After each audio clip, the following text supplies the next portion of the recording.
It's me, Natasha Weston, and welcome to the first episode of the Clothes for Maintenance podcast.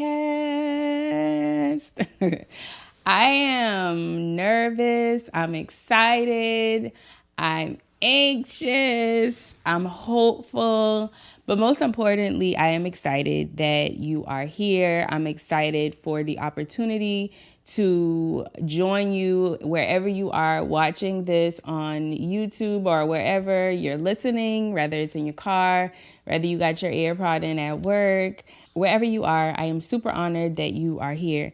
I'll be very honest. I have hit record and started this episode a million times, and I had to literally stop and say my prayer again that I just be honest without worrying about the outcome of this podcast, of who's going to listen, who's not, what people are going to think about anything that I have to say.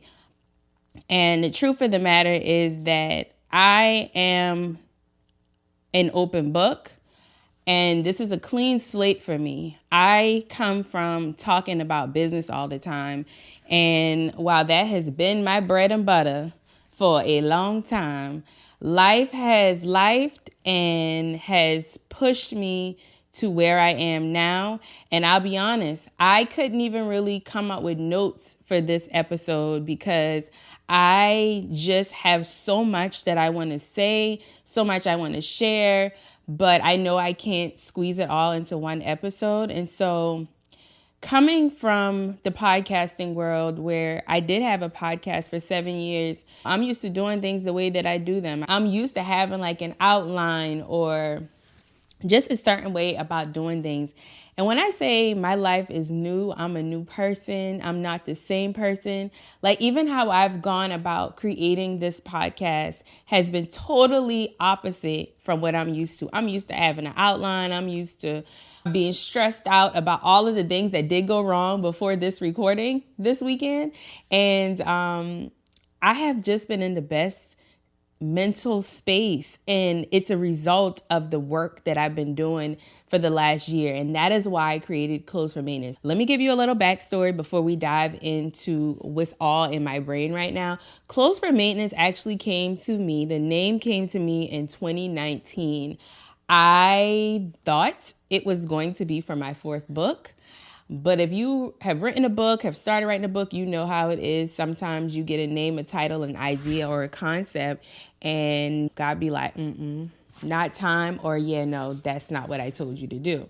So that's what happened. I started writing the book, and then I got writer's block that never seemed to end. So I put that journal up with the other 1,000 of them that I own, and I moved on with my life. Fast forward to last year, I went through what I would like to believe has been the most transformative year of my life. When I tell you so many things happened, and really now that I look back at it, it started when I shut down my business at the end of 2022. God be knowing what he's going to do the whole time. We just be thinking that things just are sprung upon us. Anywho, I have struggled for weeks. When I tell y'all weeks, I've struggled for weeks on what I would talk about in this episode, because the truth of the matter is, and this could be just the podcaster and me and always thinking about the logistics of something. I went back and forth in my head so many times about, do I have a guest for this first episode? Do I do it by myself? Who's going to sit and listen to me for 30 minutes to an hour about whatever? Who cares enough? That was my whole mindset. And then imposter syndrome kicked in. And then I was hearing messages that sounded like what I wanted to say. And I was like, then maybe I don't need to repeat it. But then I had to take some of my own advice and say, girl, that's 1% of people you thinking about. Your message is your message. Your story is your story. Your experience is your experience. And that's why I created the podcast to begin with. And so once I slapped myself around a little bit, I was like, you know what? Forget about all of the notes. Forget about the outline. Forget about all of the things that are seemingly going wrong. And turn that microphone on and tell people from your heart what your mission is and what you want to talk about. And I still didn't think that was good enough, y'all. I'm not even going to hold you. I really didn't think that was good enough. And I was going back and forth in my head, and I had already set the date to record this episode, had already booked the location, and figured out all of the things on the back end. And then I still was like, but God, I already got all of my I's dotted and T's crossed, but I don't have nothing to talk about. I don't want to just get on there and tell them, oh, this is what clothes for maintenance means, blah, blah, blah. So I was in the shower one night last week, and I got out of the shower and I got an alert from Pastor Torrey Roberts. His message, it was titled, I believe, "The You That You Didn't Even Know Was There or Coming." Don't quote me on it. But when I saw the title, I was like, okay, let me click on this. So I click on it, and immediately God gave me exactly what I want to talk about with you guys today in this first episode. I've got questions about what is the podcast about? Y'all seen it all in the promo. So today I want to give y'all my story on how my entire identity has changed. And as someone who's come from the whole personal branding space, this is new for me because I am doing everything differently, and I'm not trying to hold on to the old Natasha or Toddy. I literally now see full circle how everything in the last year has brought me to where I am now.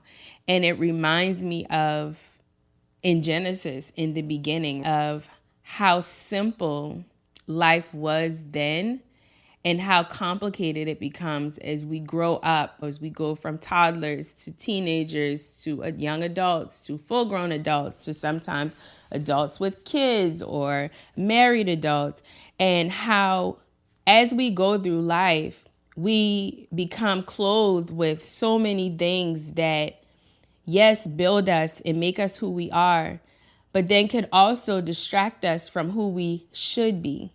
And I feel like that's been my story. I was so consumed with hustling and getting to the bag until God literally stripped me. Starting in 2022, he stripped me of everything I thought I needed.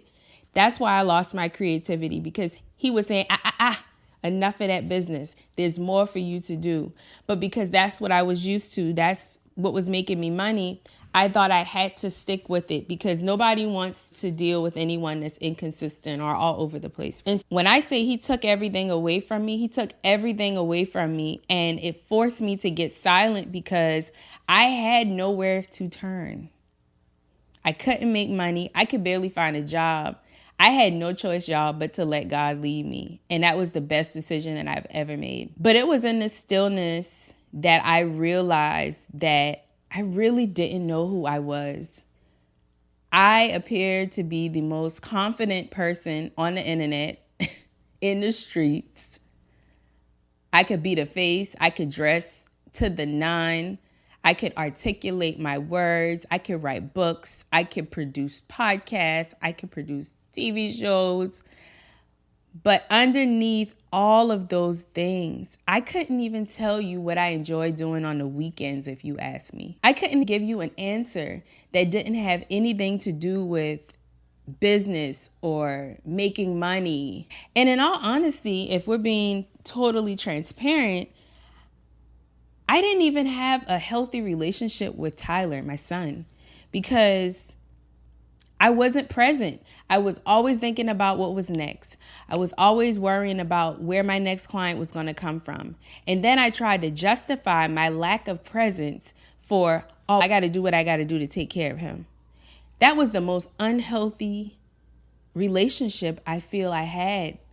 And quick story I'll share with you. We were in the grocery store one day, and this is how God will put things in your face. Tyler and I were in Harris Teeter one day, and I remember he was trying to tell me something, and I was just in there trying to get in, trying to get out. Moms, y'all know how that is. And I remember him stopping me and saying, "Mom, I feel like when I say stuff to you, you're not really listening to me." And it felt like someone took my heart and squeezed it. And it was in that moment I realized I'm living, but I'm not present, even with the people closest to me. And from that moment on, I made a commitment to myself and to him. And I promised him, I said, from now on, when you stop me and ask me to listen, or you say something to me, even if I can't give you a response or act on it in that moment, I will still respond to you in some way and not brush you off. So I wanted to share that because that was one thing. These are all things that I started realizing in my still season, in my shutdown season. God literally started putting in my face all of the layers of clothing and garments that I've clothed myself with over the years that eventually disguise my true identity, the person that I am now and the person that I'm becoming. I was so consumed and clothed in the partying and the alcohol and hookah, because y'all know hookah was my drug.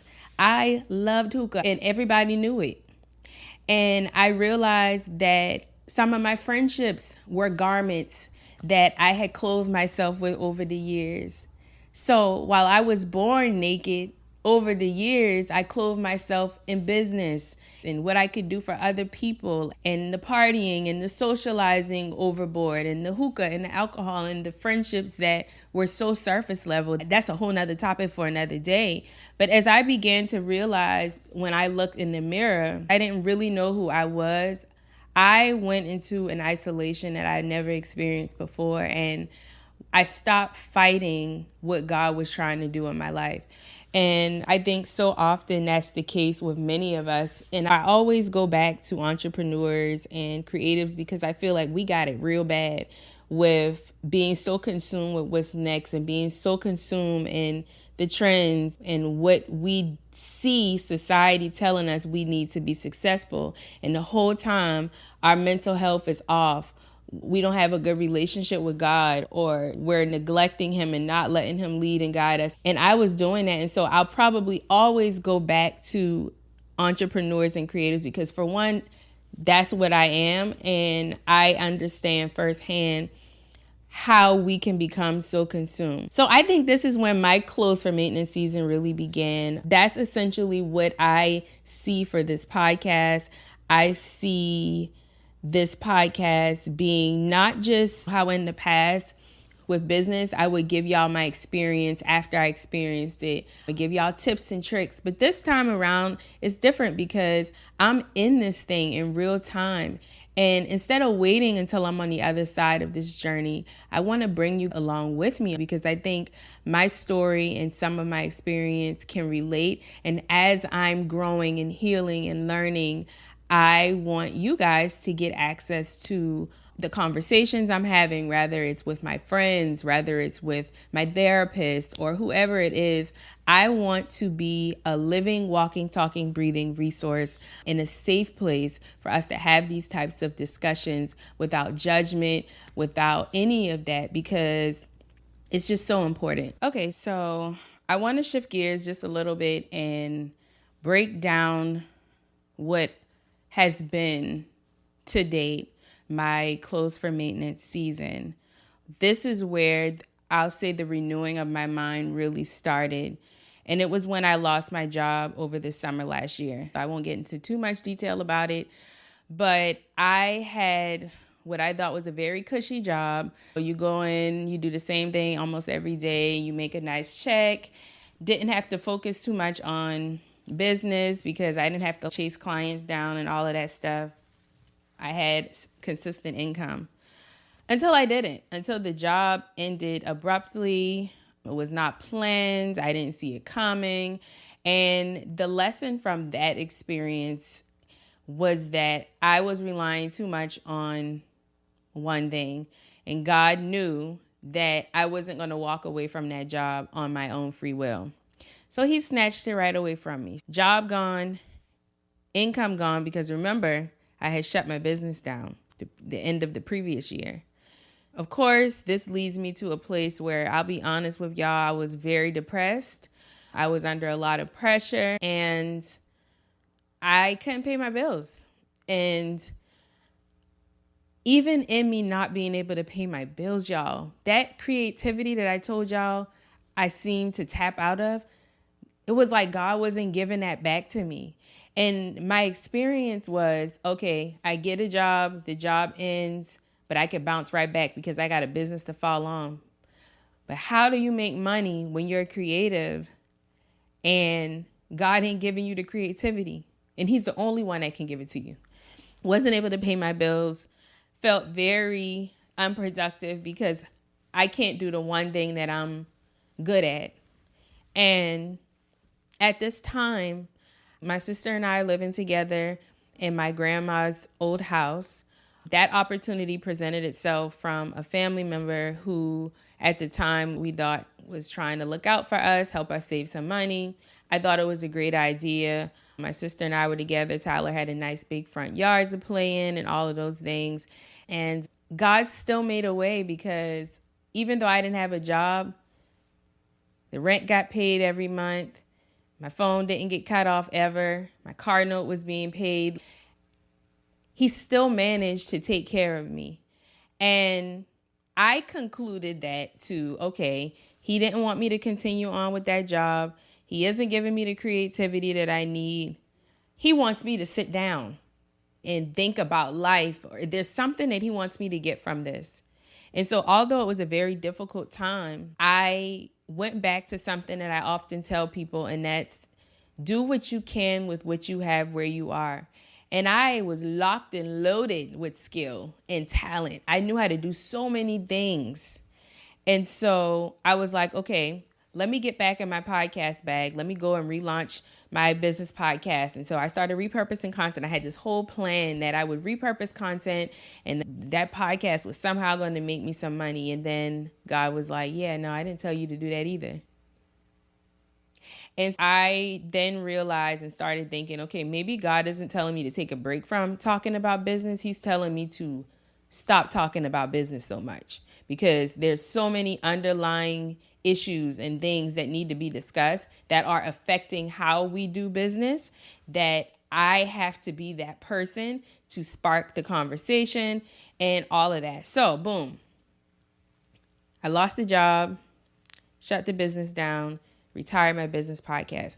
It just seems like I'm being stripped from what I know, one thing after the other. And then the kidney process starts. To sum up that story, an older cousin of mine had been on dialysis at home for some time.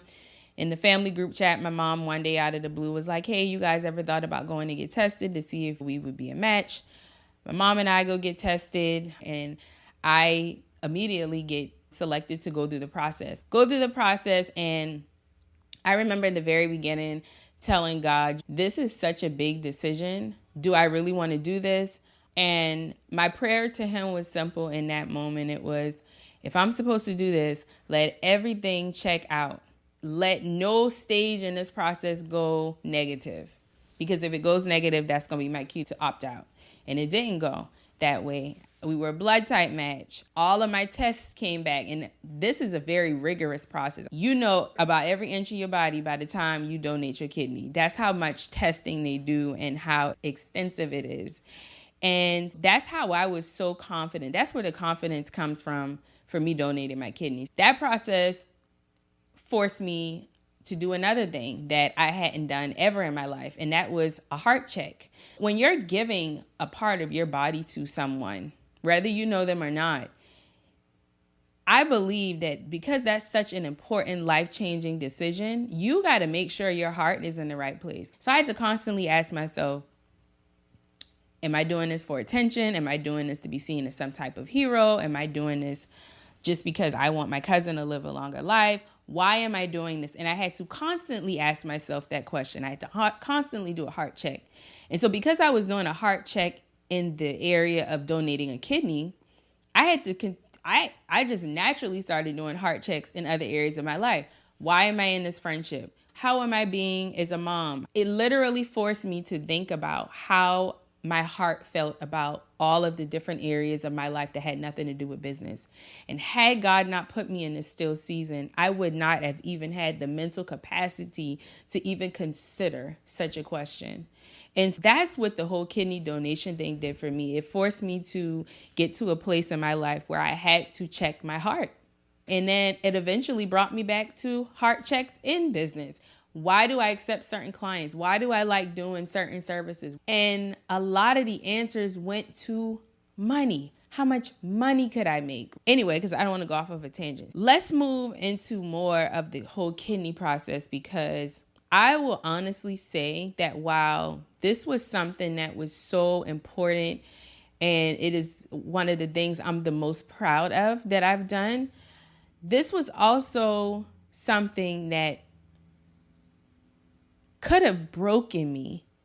And I said I wasn't going to talk about this, but I think to give you context to understand why I am the way I am now, as far as like where I am spiritually and mentally, and how and why I trust God with my life right now, is because I donated my kidney and it was for family, right? It turned out that while I did something for family, some in my family tried to break me. I just started noticing certain behaviors were changing. I was feeling like I had done something wrong to some of them. And this is how the enemy will literally try to turn something good into something bad. And he will expose to you people's heart postures. I don't even know how to say this because it doesn't make sense in the natural eye. Donate the kidney. One day I'm coming home from one of my follow-up appointments and there's an eviction notice on the door. And I am just completely confused because the rent had been paid, didn't owe this person any money. And I immediately went to what I had just done for my cousin as the why, because I couldn't justify any other reason. I just had surgery. I can't lift anything over 10 pounds. I'm still dealing with nerve pain in my left leg. I'm trying to stay off of the medications that they gave me because I don't want to become addicted. And I can't drink alcohol. So while I'm going through stuff, I can't even numb the pain with alcohol or forget about it for a moment. So what I said, purging, like God literally had me in a place where I could do nothing without him. So see the eviction notice on the door, and I immediately, my sister and I started asking questions, start trying to contact this person to ask questions, completely avoiding. We go to court, and it was basically this person's word against ours. And because he was family, we didn't have any paper trail because of how we were paying our rent. And so it didn't work out for us in that way. The judge asked this person, how soon do you want them out? He gave us 2 days. 2 days. I had just had a major surgery. Not much help to move anything. My mom's older. She can't. And that move fell on my sister because I physically couldn't help her. I'll say out of all of the blows I've experienced, this by far was one of the ones that I felt the deepest, because my personality, my family will tell you, I'm very just, okay, whatever. Let's move on. But this was a very deep dig because I felt this is family, and how dare family try to tear me like that. And I felt like it wasn't even about my sister or anybody. I felt like it was about me, and it was about what I had just done. And it was about all of the attention that what I had just done was getting. It was like, I even felt like in sharing in this podcast today, sharing the story, I kept telling myself, I'm not going to share it because it does not make any sense why someone would do something like that. But even though that situation hurt really bad, that was the final thing I believe in that season that God needed to happen to me for me to 1000% trust him with my life and to give everything to him. The business, the creativity he gave me, the identity that I thought I created over the years, to hand it all over to him and say, okay, God, I see you. I'm done fighting you. I surrender. You got it, bro. You got it. So I can't leave that part of the story out because then you'll miss the message. So after all of this has happened, I feel like finally I'm back like Eve in the garden. I'm naked. all of the things that once clothed me no longer clothe me, because God put me in a position where I'm forced now to find new garments to wear. God is really, literally renovating my life and giving me a new identity. He's giving me new insight. He's giving me new discernment. He's giving me new friendships that align with my new identity. And I'll say, y'all, while all of this sounds really like cloudy and great, it is hard. I've had to get sober. I've had to distance myself from certain people. I don't go a lot of the same places I used to go. And as you can see, I'm now having different conversations. Nothing is the same for me anymore. And I want my journey and my experience to impact in a different way and at a different level. And there's a saying that says, if you want something that you never had, you got to do things you've never done. I ain't never been sober. This past New Year's was the first New Year's since I have started drinking alcohol in my life that I've been sober. This holiday season was the first holiday season sober. And when these accomplishments, because they're accomplishments to me, are happening, it's like I'm questioning myself sometimes, like, is this a big deal? But then it is a big deal because, and I don't want to get too much into detail about it because I do have an episode coming up about my sobriety journey where I have a guest who inspired this journey. But it comes down to one thing, you guys. It comes down to surrendering to whatever it is that you know is tugging at you, surrendering to the fact that your next season might not look anything like what the season you're in right now. And the longer you keep fighting it, the longer you're delaying what God has in store for you. Clothes for maintenance is a space where I feel like we shouldn't have to allow God to force us in a corner or anything for us to look ourselves in the mirror and ask ourselves who we are. I created this space because renewing our minds and prioritizing our mental health and our spirituality shouldn't be a one-time thing. It should be a constant thing. Now that we're here, my mission is to not just tell you how to live a clothes for maintenance life. My mission is to show you through my continuously growing journey. I'm a work in progress. I always will be. You always will be. But I think some of the best relationships and transformations in life come when we can walk alongside each other and not, oh, I'm here and you're there. And that's all I want from this podcast, is to have open, honest conversations about how we're doing in our minds and in our spirits. Everything else falls in line after that. And you know how you hear these things growing up and through your life and you don't take heed? I've taken heed. We're here now. But that's what I wanted to talk about in this first episode. I wanted to give y'all some backstory and be just 1,000% honest about where I am, what I'm doing, and what my goal and what my intentions are in this season, so that there are no mistakes. I posted on Threads the other day that one thing I can say I'm good at, and I thank the good Lord for it, is my ability to tell my story before anyone else does. I know people have speculated about many of the things that I've shared in this episode. I've heard all kinds of versions of it, but there's no better way to get your story out there than to tell it yourself. And so I'm going to always do that, no matter what platform I'm on. And my goal is to give y'all full context, full transparency, so that you can understand my journey, so that you can understand my walk, and so that you can understand why I do anything that I do. I love you guys so much. I'm so grateful for this new relationship we got going on. And I hope and I pray that you will go ahead and subscribe if you enjoyed today's episode.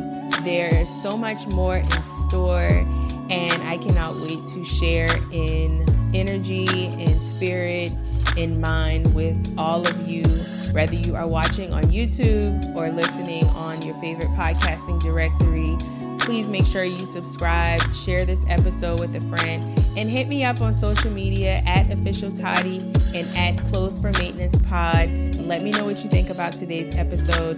And until the next time, I'll see y'all soon. Bye, guys.